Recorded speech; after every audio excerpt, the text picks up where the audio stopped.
Hello everyone, welcome to সঙ্গী সাথী পাঠশালা। আজকে আমরা DElEd part 1 session 2025-27 subject child study CC01 এর চ্যাপ্টার 3 আমরা শুরু করেছিলাম সামাজিক বিকাশ, যার 4টি পর্ব ইতিমধ্যে আলোচনা হয়ে গেছে। আজকে আমরা 5 নম্বর পর্ব নিয়ে আলোচনা করব।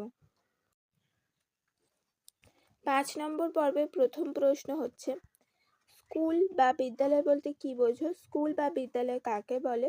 স্কুল বা বিদ্যালয়ের সংজ্ঞা দাও। ইংরেজিতে স্কুল শব্দটি এসেছে গ্রিক শব্দ সোখালে থেকে, যার অর্থ হলো অবসর বিনোদনের সময় তাত্ত্বিক আলোচনা। সমাজ তার প্রয়োজনেই যেমন সমাজের রীতিনীতি প্রথা যাতে শিশুকাল থেকে শেখে এবং নিয়ম মেনে চলে, সমাজের ঐতিহ্য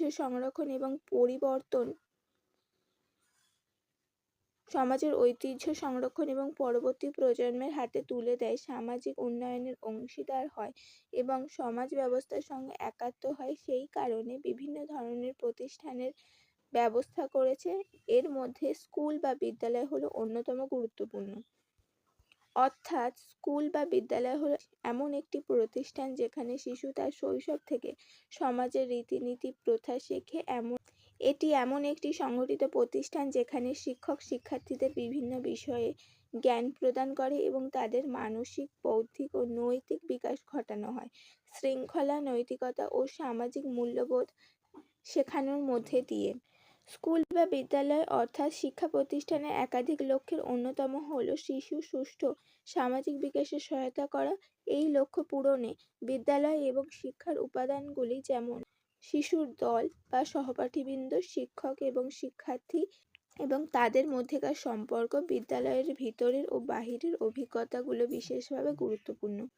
অর্থাৎ আমাদের স্কুল হচ্ছে এমন একটি সামাজিক প্রতিষ্ঠান যেখানে সমাজ তার নিজের প্রয়োজনে স্কুল নামক প্রতিষ্ঠানটি সৃষ্টি করেছে এবং সমাজের রীতিনীতি প্রথা যাতে শিশুর মধ্যে পরিচালিত হতে থাকে, ঐতিহ্যের সংরক্ষণ হয়, পরবর্তী প্রজন্মের হাতে সেই সামাজিক ঐতিহ্যগুলো উন্নয়নের অংশীদারিত্ব তুলে দেওয়া হয়,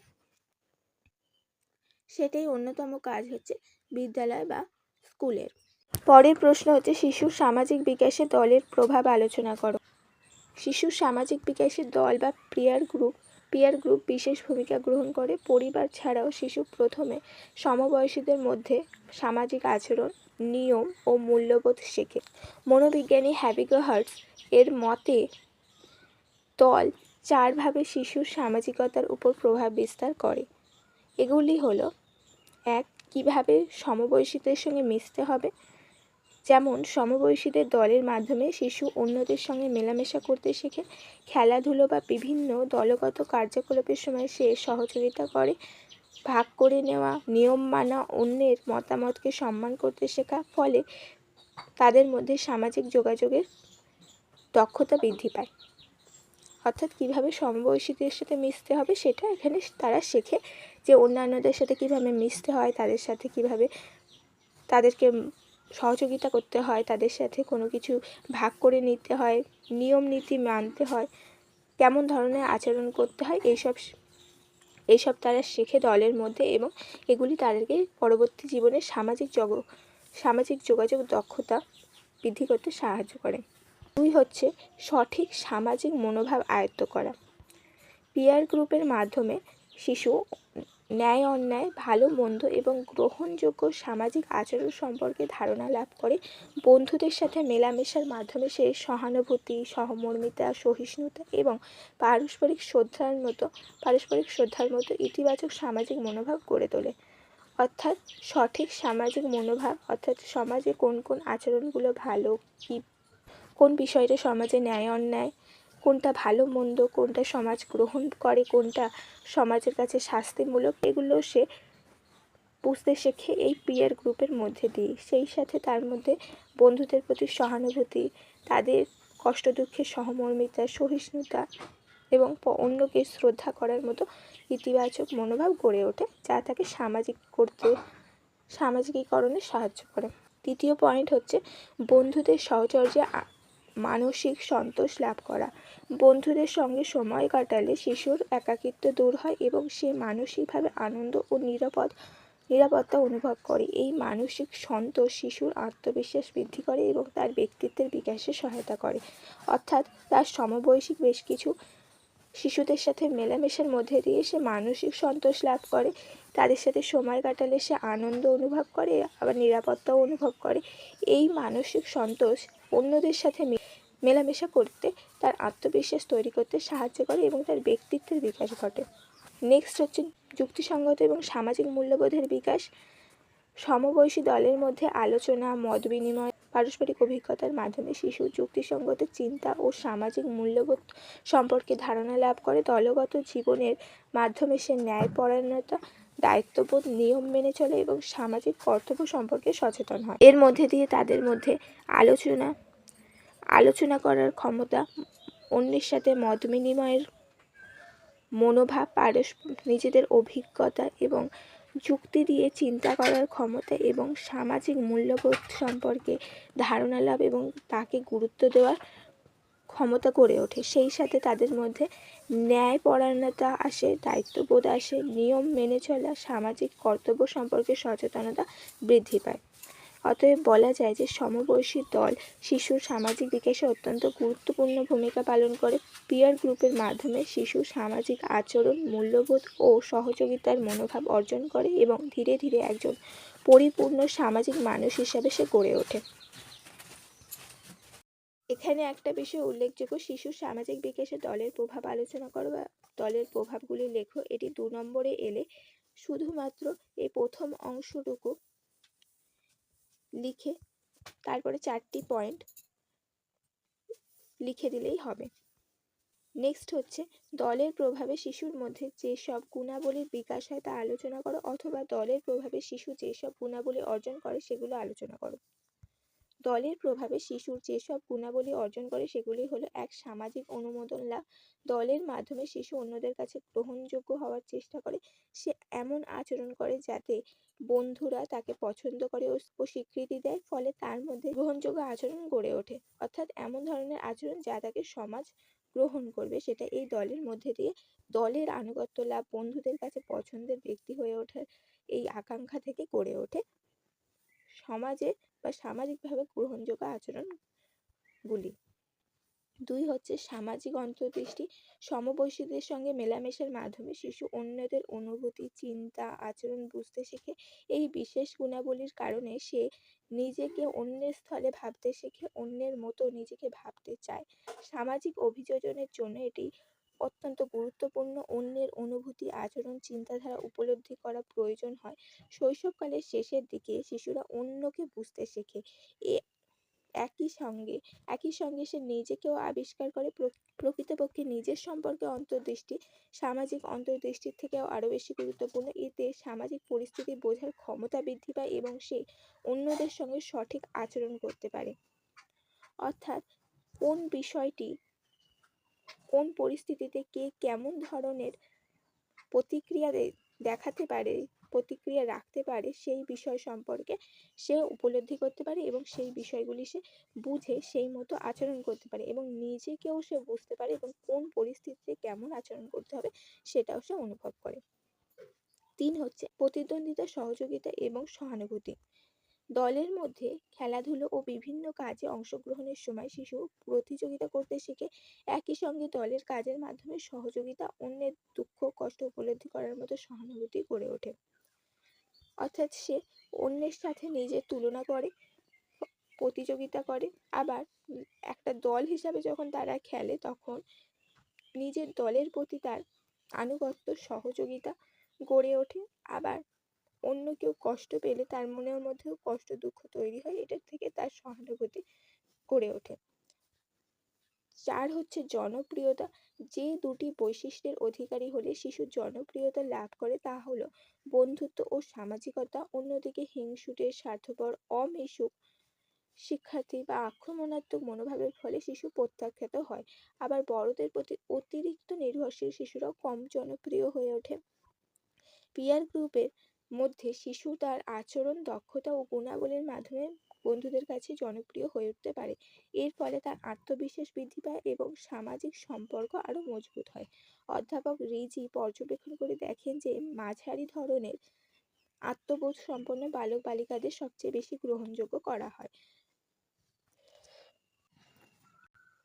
কারণ এরা যেমন বন্ধুত্বপূর্ণ সামাজিকতাও থাকে, সেই সাথে তারা নিজের প্রতিও নির্ভরশীল হয় এবং পরিবারের লোককেও সম্মান করতে জানে।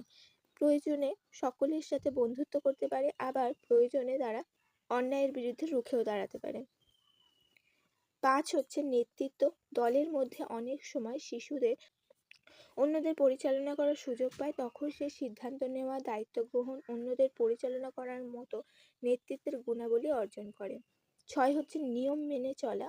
দলগত খেলাধুলা কার্যকলাপ অংশগ্রহণের সময় শিশু বিভিন্ন নিয়ম ও শৃঙ্খলা মেনে চলতে শেখে। এর মধ্যে দিয়ে তার মধ্যে নিয়মানুবর্তিতা ও সামাজিক দায়িত্ববোধ তৈরি হয়।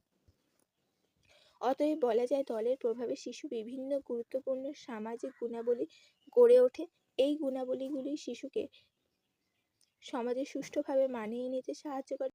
পরের প্রশ্ন হলো, শিশু দলীয় নিয়ম মেনে চলার ধাপগুলি কি কি, আলোচনা করো। শিশু দলীয় নিয়ম মেনে চলার ক্ষেত্রে 3টি ধাপ অতিক্রম করে। 1 হচ্ছে প্রথমে শিশু একা একাই এবং কখনো কখনো অন্যের অনুসরণ করে নিয়ম কানুনের অর্থ বোঝার চেষ্টা করে। অর্থাৎ প্রথমে কে কি করছে সেটা দেখে সে বোঝার চেষ্টা করে কে কি করছে।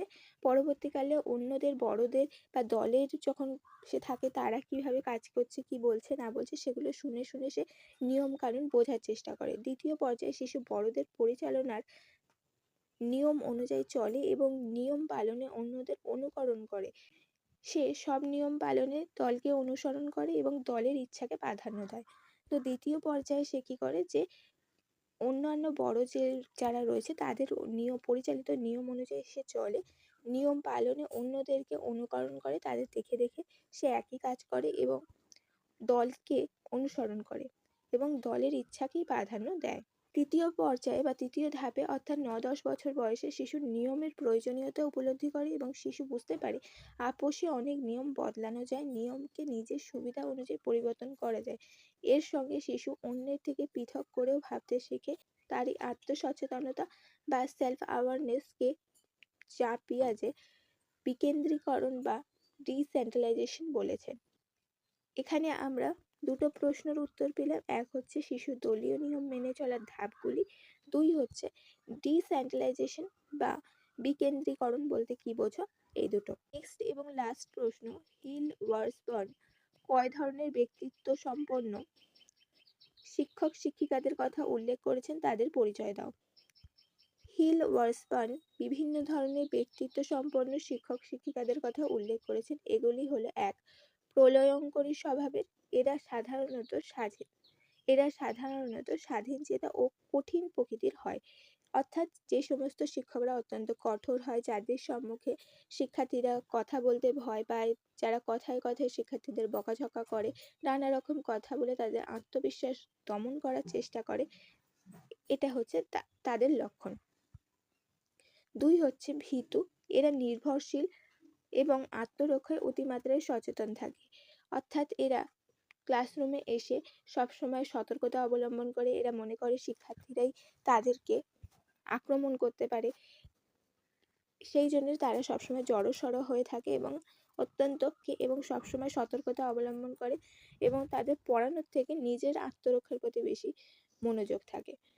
3 হচ্ছে আত্মনিয়ন্ত্রণকারী বা সেলফ কন্ট্রোল, এরা বাস্তববাদী, শান্ত এবং অনুভূতিশীল হয়ে থাকে। অর্থাৎ এরা ক্লাসরুমে শিক্ষার্থীদের বোঝার চেষ্টা করে, তাদের সাথে বন্ধুর মতো ব্যবহার করে, তাদেরকে পড়াশোনাকে ভালোবাসতে শেখায়, পড়াশোনাকে ভালোবেসে বোঝার মতো করে, তাদের বোঝার মতো করে পড়ানোর চেষ্টা করে।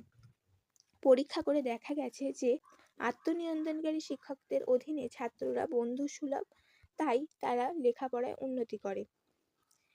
তবে প্রলয়ঙ্করী শিক্ষকদের প্রভাবে শিক্ষার্থীরা অমিশুক, সমস্যাজনিত এবং তাদের মধ্যে ভয় সন্ত্রস্ত ভাব মনে দেখা যায় এবং কলহ প্রবণতা দেখা যায়।